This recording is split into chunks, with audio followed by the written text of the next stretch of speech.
วគិតថាខ្លួនលំបាកវេទនាហត់ហន់ពេកហើយចុងក្រោយមិនមានតែខ្ញុំឯណាជីវិតខ្ញុំជារបស់ខ្ញុំតែម្នាក់ជីវិតខ្ញុំគឺខ្ញុំអ្នកថែរាងសាជីវិតត្រូវជួបភ្លៀងខ្យល់ជួបសុខទុក្ខរយពាន់បញ្ហាយ៉ាងណាជីវិតត្រូវរួងដោយមិនចោលចាញ់ជីវិតខ្ញុំជារបស់ខ្ញុំតែម្នាក់ខ្ញុំតទួលក្រុមយ៉ាងទាំងសោកស្រឡាញ់រឿងកូនលងបងរៀនខ្ញុំច្រើនឈឺលំបាកខ្ញុំញញឹមចេញអរគុណខ្លួនបានបំពេញកាដូជីវិត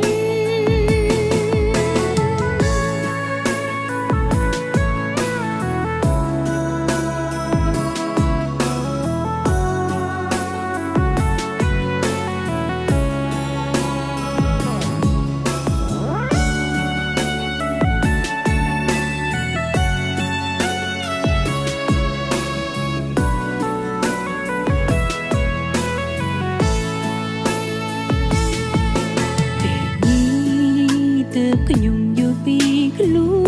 នឯងពិតជាស្ដាយគ្មានអ្នកខុសពីខ្ញុំឡើយធ្លាប់គិតថាខ្លួនលំបាកវេទនាហត់ហន់ពេកហើ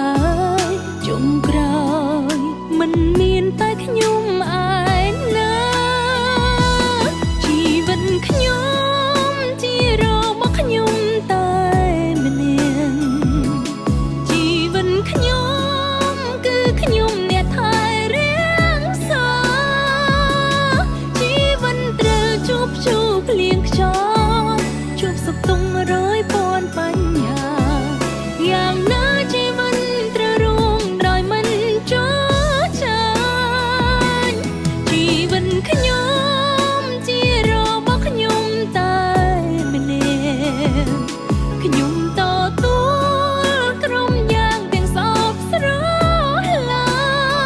ញ់រឿងកូនលងបងរៀនខ្ញុំច្រើន